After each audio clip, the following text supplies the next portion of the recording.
The Cat, A Tale of Feminine Redemption by Marie-Louise von Franz. Chapter 6, The Palace of the Cat. Our youngest prince, the one trapped by the meat jewels, first comes into a thunderstorm, which we have interpreted as a clash of opposites that leads to a solution. The rain being the dissolving event and the lightning being the clash of the opposites. Now we can be more specific and name the opposites. The linen fantasy he carries and for which he is going on the way, and the reality, which doesn't look like that at all, clash in him. There he sees, I am chasing my father's ideal fantasy, and where does it get me? Lost. Wandering in the vegetative realm of the psyche, he experiences the clash of the opposites, and then he comes to this problem of the flesh. But at the moment he's caught, a bell rings, and that makes him drop to the floor, like waking him up or taking him away from the bait, and then he is grabbed and taken into the palace. Bells are used in many religious ceremonies.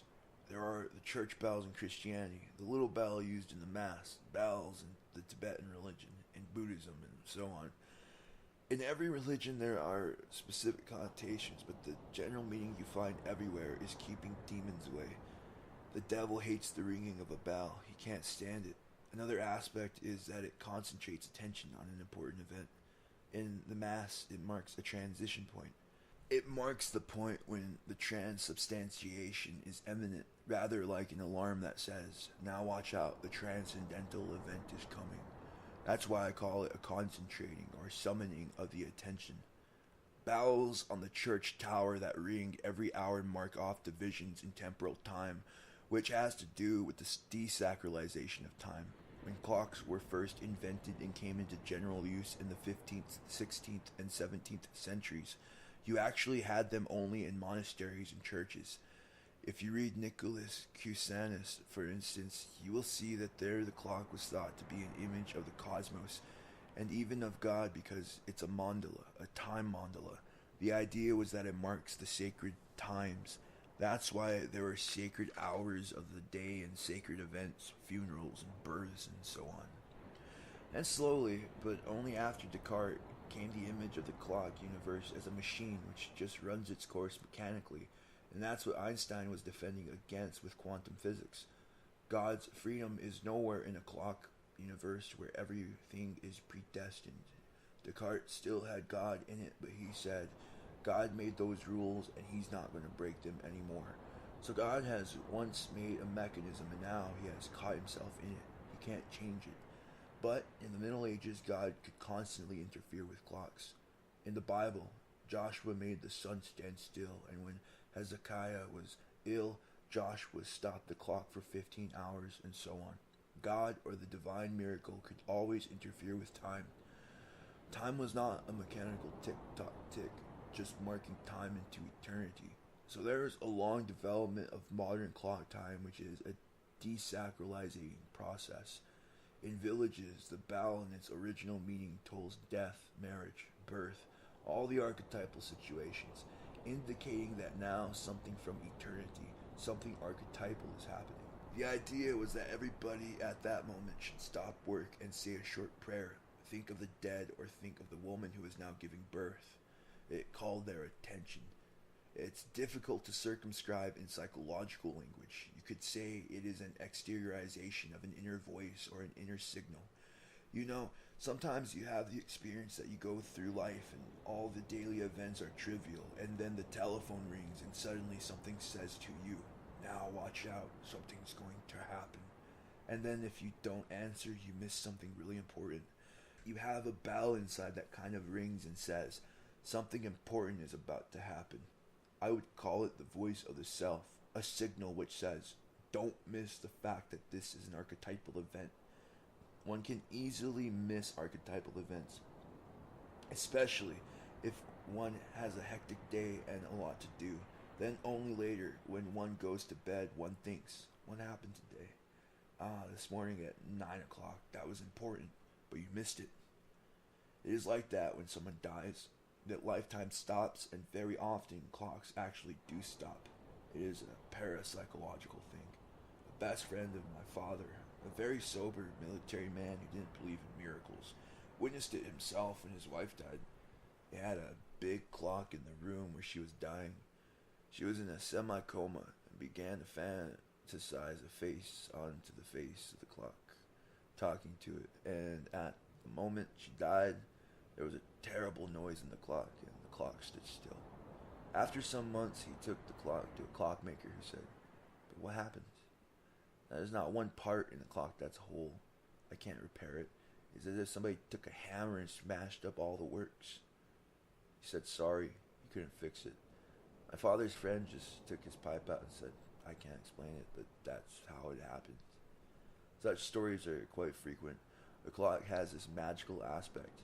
Many people have such a connection with their clock. I experienced this several times when something archetypal or very important happened to me, and a few hours later, I saw that my watch had stopped exactly when it happened. That was what Jung described as an infinity or eternity coming into clock time, so to speak. Eternity interrupts. It is as if there is a plane where there is a clock time, and then eternity puts its hand in it for a minute, and you have an archetypal experience. You have a feeling of what Jung said was the infinite, and then very often the watch reacts to it. To come back to its meaning in our story, the bell unites the opposites. It's a symbol for totality because it unites masculine clapper and feminine bell. It's like the yoni and lingam in India. To say this is an approach of the unity of masculine and feminine goes a bit far, but I think it's legitimate. One can say that, and also that is the moment of eternity when something important is happening. What is interesting is that it loosens the fascination. He falls down for the junk of jewels or meat jewels to which he was attached, so the bell frees him. He falls down and then is taken into the palace.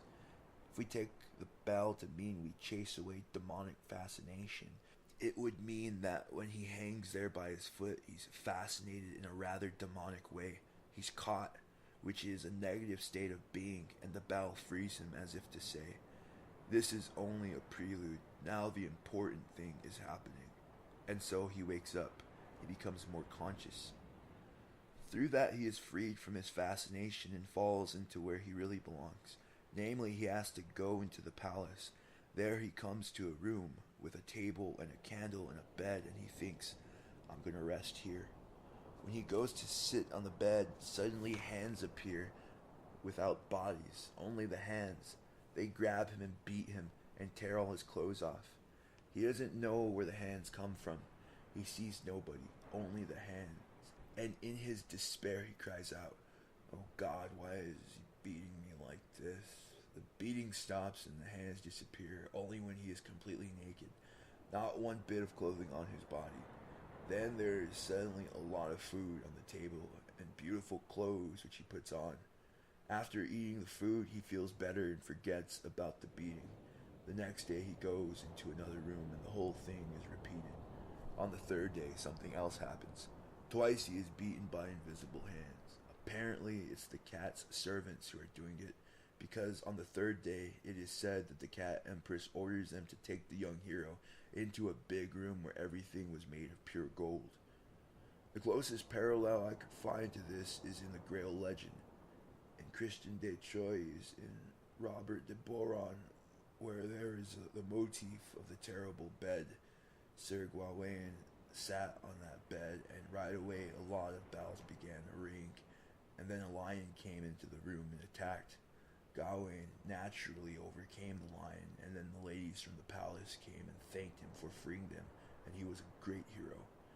Then there are, for instance, magicians who have beds. When you lie in the bed, it suddenly flies away with you, or goes into hell or under the sea. They are demonic beds. We should consider the symbolic meaning of a bed. We have proverbs in German. We say, for instance, how you arrange your bed, that's how you lie afterward. And in English, you made your bed, now you have to lie in it. Which means everybody gets what he deserves. You make love in bed, you sleep, you relax. For many people, it's a place where you let yourself go into fantasies, hypnagogic visions, and so on, through the relaxing. It's a place of abasement de niveau mental, where you connect with your unconscious, with your instincts, and with your body. Naturally, Those miraculous beds in the Grail legend have mainly to do with the love problem. If the knight sits on a bed and a lion attacks him, that would mean that the moment he touches the bed, there is a sex problem. He's overwhelmed by his greed, by animal greed, overwhelmed by his instincts. He loses control, and that would be the lion. The bed is where all our instinctual life fulfills itself. Birth, death, lovemaking. Where we get in touch with our instincts and with the unconscious. Under the bed, a place where one never likes to sweep. If people are not very clean, there are always clouds of dust. So the place under the bed is generally the place where demons of the personal unconscious live. I've often found in dreams that devils live under the bed, and lizards too, spiders and mice and so on. They have always to do with the personal unconscious, what is right under the surface. As soon as you relax, the mice under the bed begin to scratch. That means all your obsessive complexes begin to bother you. The table with the candle indicates the beginning of some light on the situation. There are many other fairy tales where the hero is tortured in darkness in order to redeem the anima, but this is not one of them. There is some light. So that is again teasing him, as with the meat and the precious jewels. Because he needs light, he gets it, but he needs meat, and that he does not get. It's again giving him the sublime when he is really in dire need of satisfying his physical needs. That happens often in reality.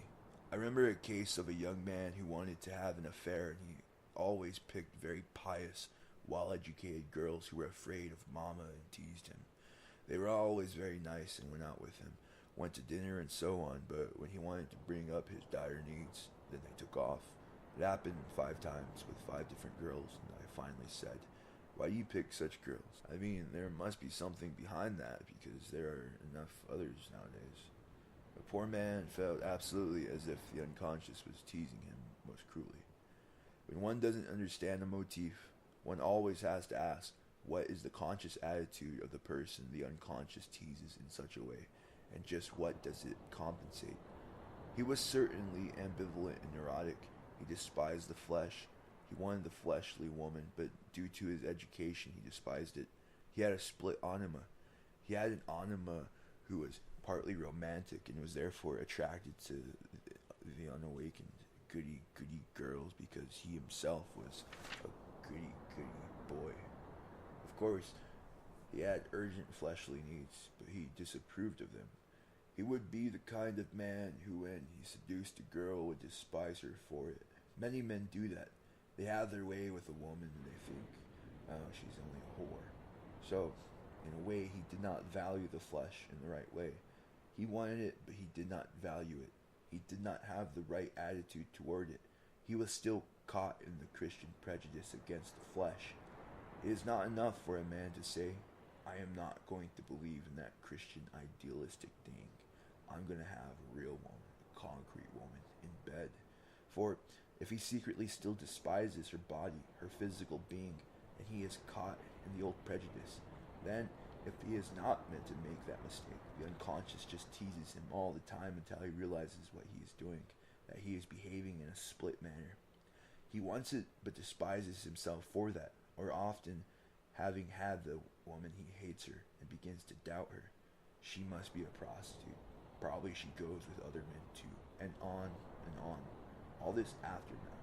With such a split attitude, he naturally falls in with split women. They go together like clockwork. So, in our story, the split isn't yet healed, and that's why this teasing goes on. And the teasing is partly that he is beaten up. But what is emphasized more is that all his clothes are torn away until he is absolutely naked.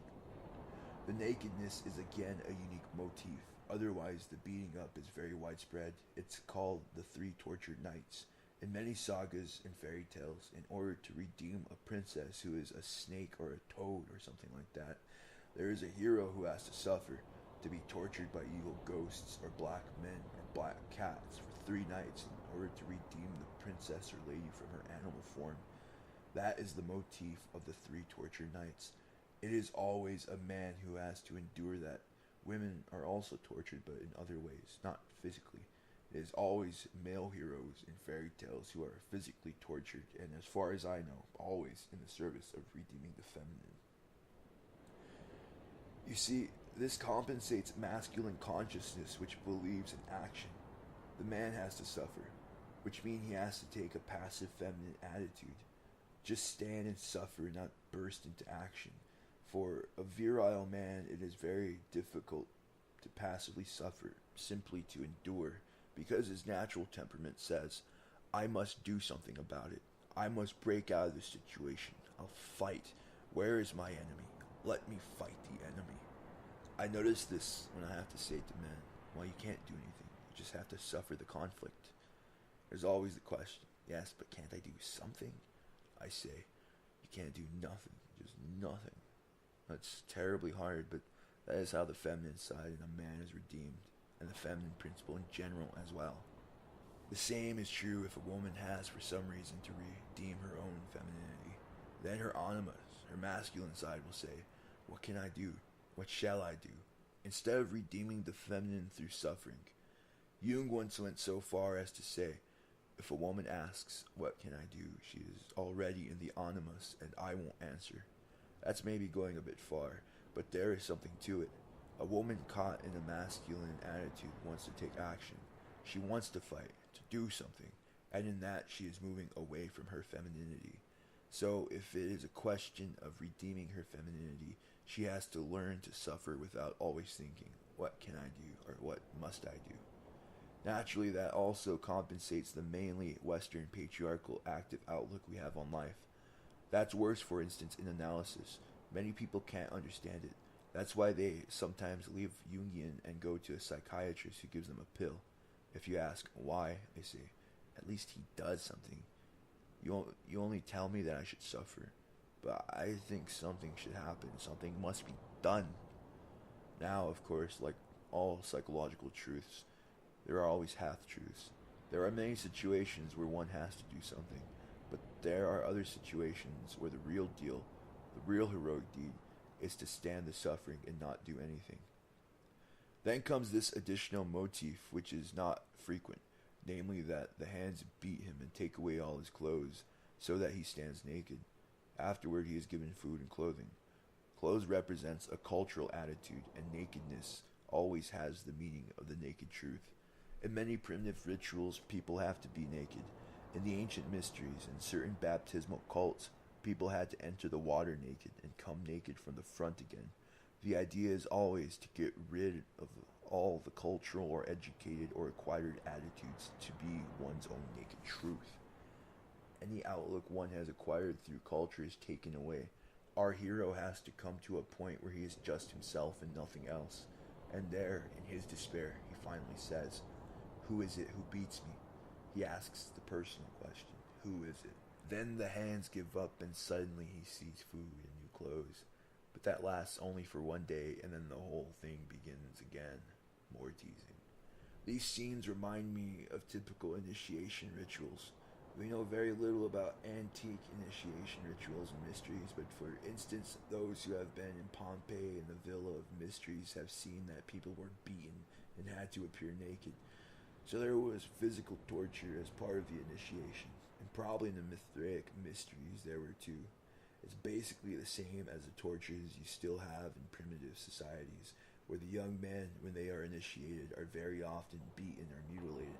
They have to stand great suffering and often go naked into a large animal skin to be reborn.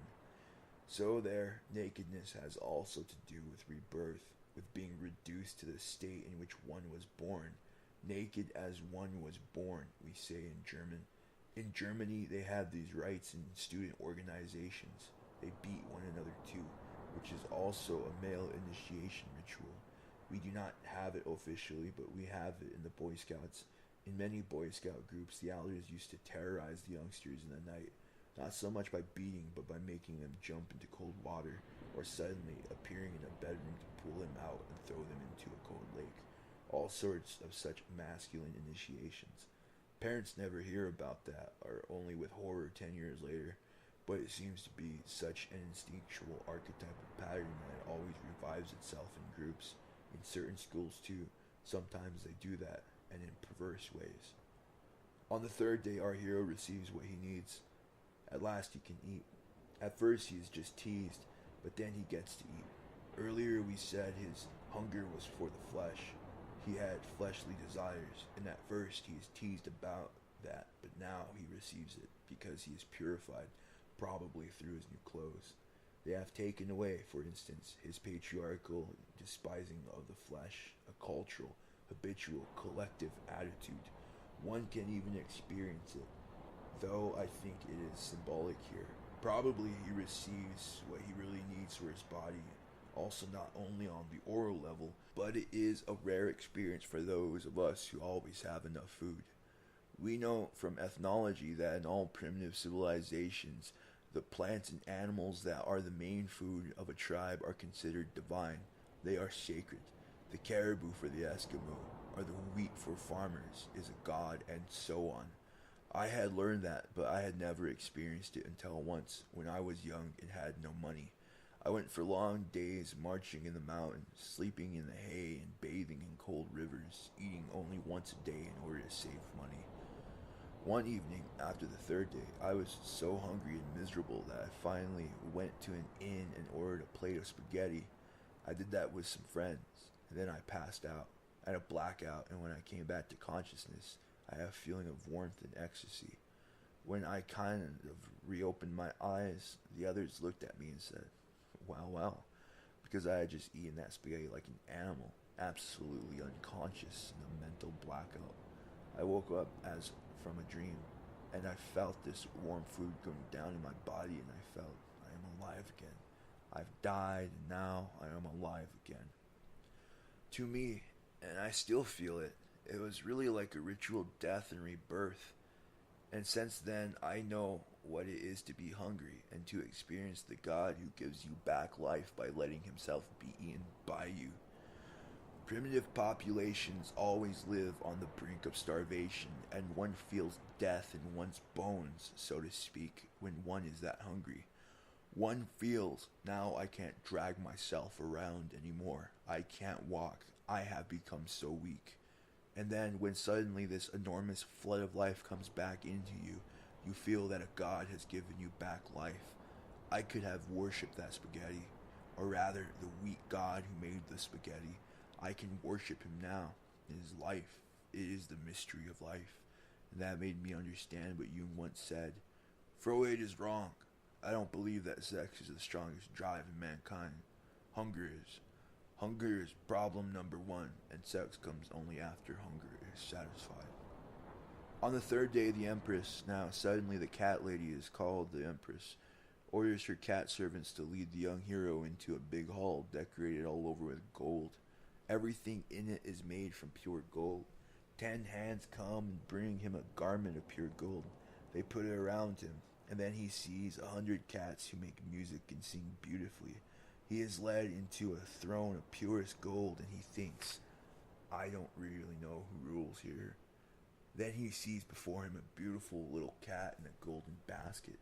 This Empress of the cat pleases him very well, until after a festival at midnight, the cat gets out of the basket and says to the whole assembly, From now on, I am no longer the ruler of this palace. This young man is your master. The cats all come and kiss his hands and greet him as the ruler. So in other words, he becomes emperor or king of the cat kingdom.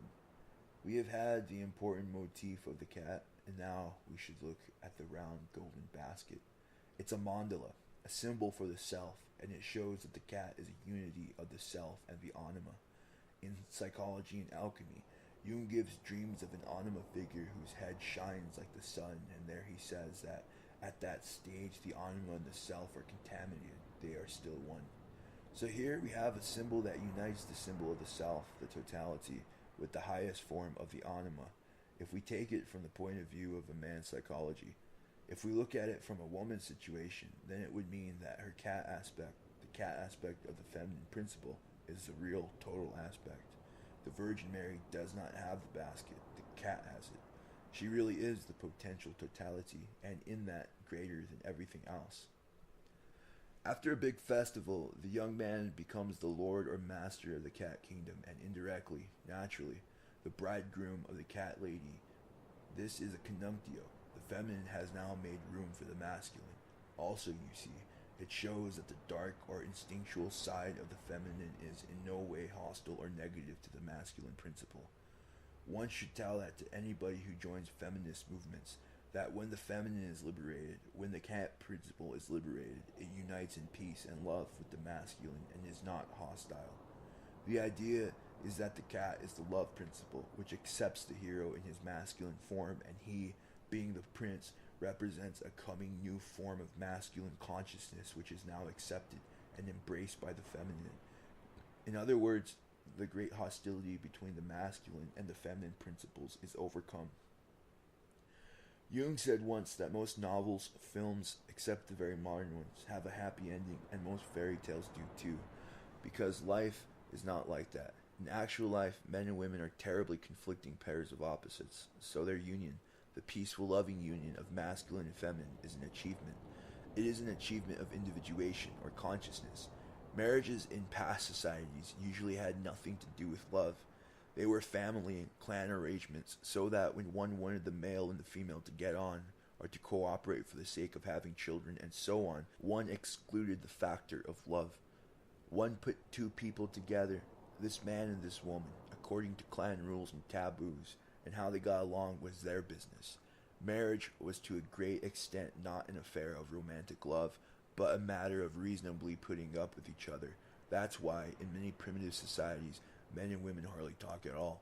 The men go about their business, war, cattle, herding, and hunting, and the women sit at home, bring up the babies, talk with the other women, and keep order in the house. From time to time, the man goes home, rests, makes a baby, and leaves again, but they rarely talk to each other. If you look at African fairy tales, there are many stories where a young man and a young girl love each other and it doesn't suit the clan. It's the Romeo and Juliet problem.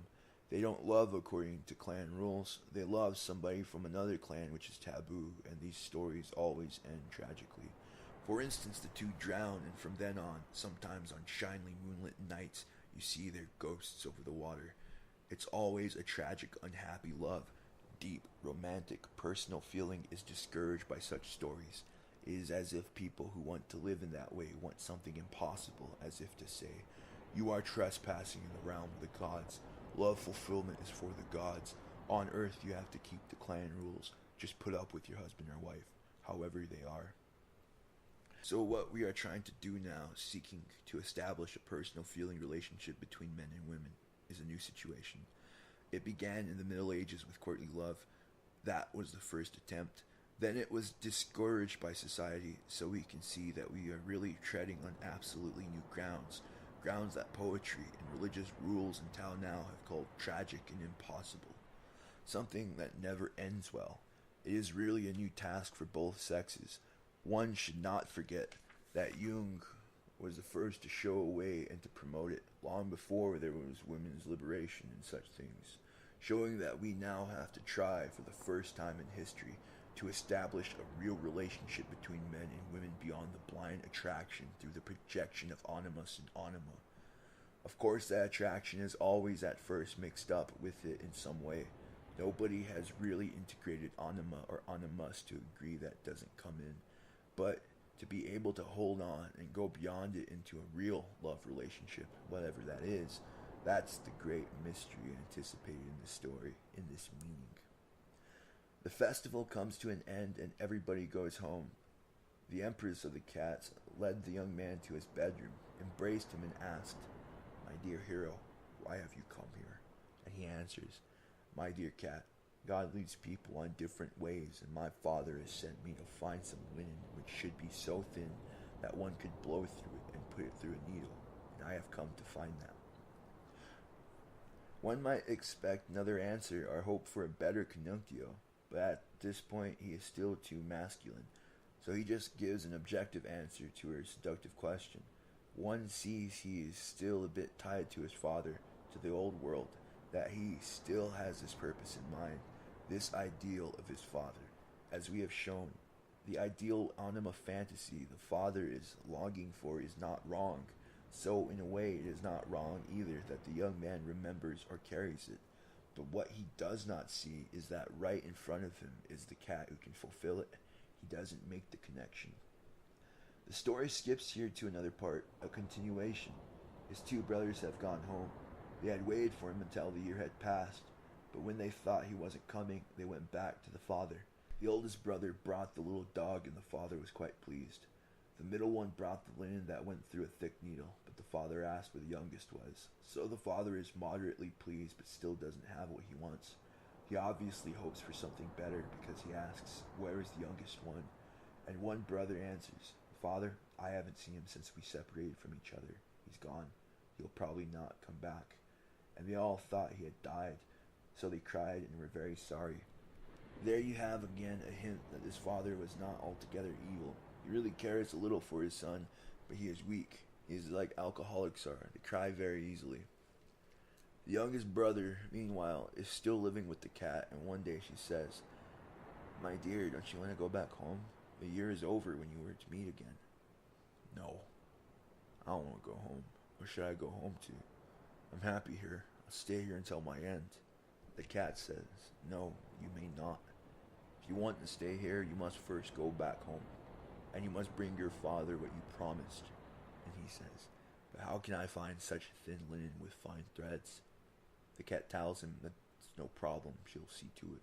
Then the hero says, "Tell me, my dear cat, is it true that 3 days with you are as much as a year?" And she says, "Yes, even more. Since you left where you came from, 9 years have passed." The hero can't believe his ears. How can 1 year be 9 years? And then how can I go back? It'll take me 9 years to get back to my father. In other words, he takes time as distance, as if it would take him 9 years to walk back. The cat says, "Give me that whip." And with that magic whip, she summons the carriage that overcomes this time-space problem. Now here we have two motifs to look at. First, he wants to stay there and never return home. What would that mean psychologically? You know, if you remember the beginning of the story, we have the emperor and the empress, and they produce a girl who becomes a cat, and the cat goes into the forest. Then we have the emperor with his 3 sons, and the youngest goes to the cat in the forest. What happens in the end is that they do remain there. That is the new kingdom. Nothing is brought back into either of the initial situations, which just fade away. Therefore, this cat kingdom is the new kingdom, the new place to stay. It is the definite solution, whatever that means. But what would it mean if he had stayed there without going home? The whole thing is very ambiguous. One can interpret it in 2 ways. This palace in the forest seems to hint at the fact that it is in the collective unconscious, and therefore, if they stay there at the end of the story, it would mean they really disappear into the collective unconscious. But since he does go home, and for other reasons, it isn't quite like that. The going home, you see, is very important. In most fairy tales, the hero has to go home. Very often, on the way home, he runs into a tremendous amount of new difficulties. Here he runs into one kind of difficulty, but there are others where, for instance, the brothers are jealous and attack the hero. They take away his treasures and pretend they have found them themselves. That's very frequent. Or he kisses his mother and forgets his bride, or all sorts of catastrophes happen along the way. After having gone into the depths, one has to reconnect with the old reality, with conscious reality. Otherwise, it remains a kind of timeless dream in the unconscious. One has to bring one's new awareness into daily life. For instance, if you read Jung's biography, you know that after his separation from Freud, he went deep into the unconscious and he did these very long active imaginations, which he wrote down in what he called the Red Book. He knew he could not publish them, and even today the Red Book is not published. Then came the next thing. Now I should bring humanity what I have found. I have to find a form to which to take it to others. There Jung ran into great difficulty because he couldn't publish his active imaginations as they were. He always looked for some form in which to convey his experiences, searching for a vessel to convey them, and it was only when he discovered alchemy that he found it. Quote, "Alchemy, that's the vessel in which I can convey them. I can pour my personal inner experiences into the language of alchemy, because there the same problems are discussed. There it is in an objective, historical, and collective form with thousands of texts. I can in that way make other people partake in my experiences." Unquote. That would be Jung's bringing home, and for several years he lived in great agony after having brought his active imaginations to a satisfactory end, not knowing how to bring them home, to reconnect them with life. He could do this quite naturally in his practice. He simply told his patients about his experiences, but he couldn't publish them. He knew that if he told of them as naked as they are in the Red Book, he would have been called a confused mystic, crazy, and so on. He saw quite clearly that that wouldn't do. He couldn't expose the treasure he had found in the depths of the psyche to an unprepared world. He had to find a form to convey it to the audiences. That is always the difficulty in bringing things back. Whenever one has found a treasure in the depths and experience of the self, there seems to be a need to convey it in some way to others. I don't know why that is, but you find it too in shaman stories. When the shaman has made his great journey to the polar star or to the underworld, when he comes back, he must shamanize. That means he must bring something to his tribe.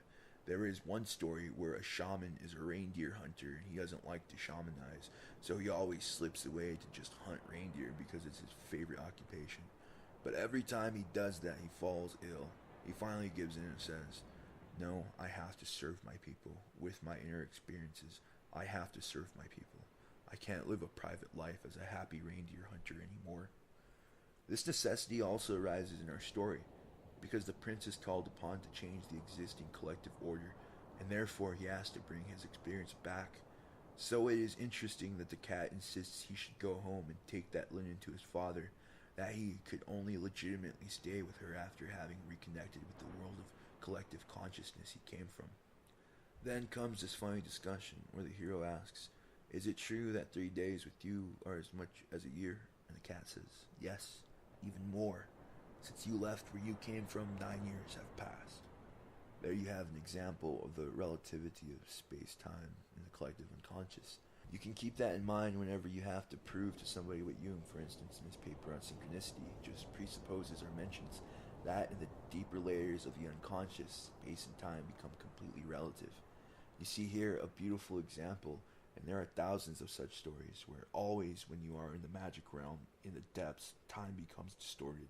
It gets longer or shorter, generally longer. There is the famous story of Rip Van Winkle, who plays Skittles with some giant one evening, and then when he comes back, his village has disappeared, and he discovers that he's a decaying, white-haired old man. Nobody remembers him anymore. He thinks he has only been away one evening, but he has been away 100 years. And there are many stories where somebody goes to paradise for one day, and when he comes back, nobody remembers him. The village is gone, and then somebody says, yes, there was a rumor that 300 years ago there was once a man and he disappeared, and when he hears that, he falls to ashes and dust. He suddenly dissolves.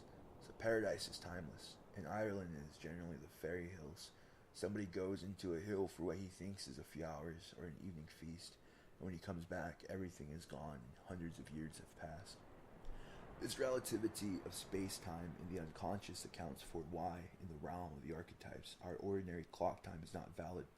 So one goes into the deeper layers of the unconscious. One sometimes has telepathic dreams. We can see the future, or we dream about the past, or we see in a dream something that actually happens far away. Fairy tales often speak of such parapsychological phenomena. In this case, it also shows that our hero has not fallen into the animal level, in the ordinary sense of the word, but into a supernatural, archetypal realm of the psyche, which is connected with the instinct, but has a real spiritual aspect. Then the cat takes a whip, snaps in 3 directions, and a lightning carriage comes. A Blitzwagen, a funny word in German. At some later time she does that again, where it's called a Führerwagen. So the fire carriage comes, and in it they go to the hero's home in no time. It doesn't take 9 years. Now we should amplify the lightning or fire carriage of the cat lady. The sun god Helios in Greek mythology has a fiery carriage, and when Phaeton, his son, steals it from him, he crashes because it is reserved for the gods. In Germanic mythology, Donar or Thor has a carriage drawn by 2 he-goats, and when he runs over the sky in that carriage, it causes thunder and lightning. In general, we can say that in all mythologies, such a carriage is reserved for the gods. Miraculous carriages of lightning or fire, solar carriages, and so on. In India, the gods are very often moved through the town in processions on carriages. So there, the carriage is also a symbol of what carries the god. In Mysterium Conjunctionis, Jung quotes a beautiful comment on this from an alchemical text. Take the serpent and place it in the chariot with 4 wheels, and let it be turned about on the earth until it is immersed in the depths of the sea. And there let the chariot with the wheels remain until so many fumes rise up from the serpent that the whole surface becomes dry. What is so important about the carriage is the 4 wheels. The carriage is a mandala with 4 wheels around it, and that can be compared to the chariot vision of Ezekiel. You can say that the total structure of consciousness is the carriage because it is man-made. It doesn't have much to do with instinct. As the structure of consciousness, the carriage serves the gods. Through the vehicles of ego consciousness, the gods are incarnated or actualized. They cannot move a finger if human consciousness does not carry them. That, for instance, is the deeper reason for these processions where the gods are moved through the crowds on carriages. It is to remind people that the god is in a way banished in his temple, and he can't do anything if he doesn't move. He has to be carried by the consciousness of the people. That's why in India, still today, sometimes people throw themselves under the carriage. That would be an unconscious gesture, as if to say, I sacrifice my life to serve a consciousness that promotes the life of the gods. That's more or less what that gesture means. I have to give up my ego. I sacrifice myself so that the gods can move, can go on living. In many religions, you find that realization. People know that a god in whom nobody believes anymore, and of whom nobody is conscious, is a dead god. A god nobody believes in, or prays to, or thinks about is nothing, non-existent. For instance, the Egyptians always took their god statues to the Nile and washed them, put cream over them, and then carried them back into the temple. That was their way of saying, if we don't do something, if the gods are not renewed by our activity, then they would just rot away in a corner of a temple. They would be nothing. It's our consciousness that is necessary. That's why it's so important to be conscious of the life of the archetypes, because if we are not conscious of the autonomous life of the archetypes in the psyche, then they are seemingly non-existent, in fact, even destructive. That is why in society where the archetypes are no longer honored in any way, believed in, or taken care of consciously, you have surrogates, morbid political idea, isms of all kinds, or drugs. You have all the destructive powers overtaking people, because the gods cannot move without humans. They are paralyzed if we don't carry them. So to come a long way back to her, if our cat is capable of calling up a fire or lightning carriage with the crack of a whip, she reveals in that moment that she's a goddess and not just a cat. She is a goddess and she is the Virgin Mary's shadow, not a woman. And now you see more that the jewels behind the meat are. Our hero wanted the flesh, and instead he fell into the jewels, the eternal or the divine. He has to realize the divine aspect of the flesh. It is not enough, for instance, for a Christian who has up until now despised the flesh to say, now I'm going to throw my prudish prejudices overboard. I'm going to have juicy sex and enjoy it. That would be eating the flesh. That's nothing. If he does that, he doesn't move 1 inch out of the old kingdom. He's still caught in it. He only adds the dimension of so-called sin to it, but nothing has happened. He has to realize that the flesh is a form of the divine, a divine revelation, and that sexuality is something divine. That's what Jung fought with Freud about. He agreed completely with Freud that sex should be liberated and should be lived, not treated with prudish repression, but he wanted to say that sex is a religious experience as in Tantra, and if you live it, therefore, only with the idea, it's very healthy for my hormones, makes me physically feel better, then you have missed the whole point. Then you have eaten dead meat, rotten meat. The redemption of the feminine means not the redemption of the flesh. It means the redemption of the divinity of the flesh, of the divine, archetypal, godlike aspect of the flesh. And the implications of that are very difficult and complicated to explain in practical language. In interpreting such a fairy tale, you see how important it is to amplify in detail. One could very easily say, oh, this cat story is just the Christian prejudice against the feminine and against the animal bodily side. And here we have the compensatory story coming up, and it's an integration of the dark feminine. If you did that, you wouldn't be completely wrong, only approximately right. But you would have missed the point of the whole story, which you can only get if you really go into every bit of the detail. Why the meat is turned into jewels, why the cat has a divine carriage that normally only gods use, and so on. Only by looking at those details absolutely accurately and amplifying them can you get the real story behind it. Otherwise, you just have an intuitive overview, a kind of outline of something you know already. That patriarchal Christianity is wrong about the feminine and the physical instincts. That's trivial. You don't need a fairy tale to find that out. Everybody knows it. But this story has wonderful details that help us see much deeper.